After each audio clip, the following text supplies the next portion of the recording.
এই সেই শ্রীবাস অঙ্গন, শ্রীবাস পণ্ডিতের অঙ্গন, যার প্রতিটি ধূলিকণায়ও আজও আমার গৌর হরির স্পর্শ লুকিয়ে আছে, আমার নিতাই চাঁদের স্পর্শ লুকিয়ে আছে।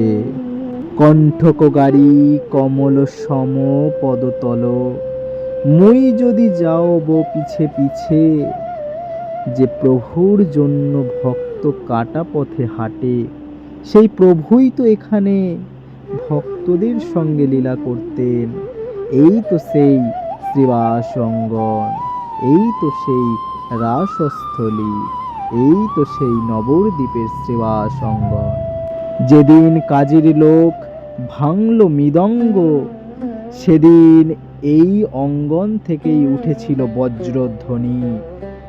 নগর কীর্তন করে প্রেমের বন্যা বইয়ে মহাপ্রভু এই শ্রীবাস অঙ্গন থেকেই চাঁদ কাদিকে উদ্ধার করার জন্য শুরু করেছিলেন সংকীর্তন আন্দোলন। এই তো সেই সংকীর্তনের রাসস্থলী, এই তো সেই শ্রীবাস অঙ্গন, যে অঙ্গনে এক রাতে কীর্তন যখন তুঙ্গে, ঘরের কোণে নিথর শ্রীবাস পণ্ডিতের বুকের মানি। পিতা বললেন, কীর্তন থামিও না, প্রভু বিরক্ত হবেন। আহা, কেমন ভক্ত, কেমন ভাব, কেমন প্রেম!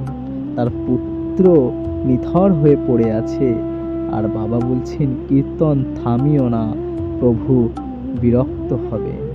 প্রভু এলেন মৃতপুত্রের মুখে, জাগলো বাণী, বহু জন্মে বহু মাতা পিতা পেয়েছি, কিন্তু হেন ভাগ্য কোথা পাবো, যে ঘরে স্বয়ং তুমি নাচো। যে মায়া ছেড়ে আজ চললাম তোমারই নিত্য ধামে। এমতি শচীর নন্দন বিনে, আর কে বা আছে বান্ধব মোরে। সত্যিই তো, এমন দরদি এমন দয়াময় ভগবান আর কোথায় বা আছে। শ্রীবাস অঙ্গনের ধূলি শুধু ধূলি নয়, এ গৌর বিরহের অশ্রু, নিতাইয়ের দয়ার চন্দন। এখানে দাঁড়ালে আজও বুকের ভেতর বাজে, জয় শচীনন্দন জয় গৌর হরি, বিষ্ণু প্রিয়ার প্রাণনাথ নদিয়া বিহারী।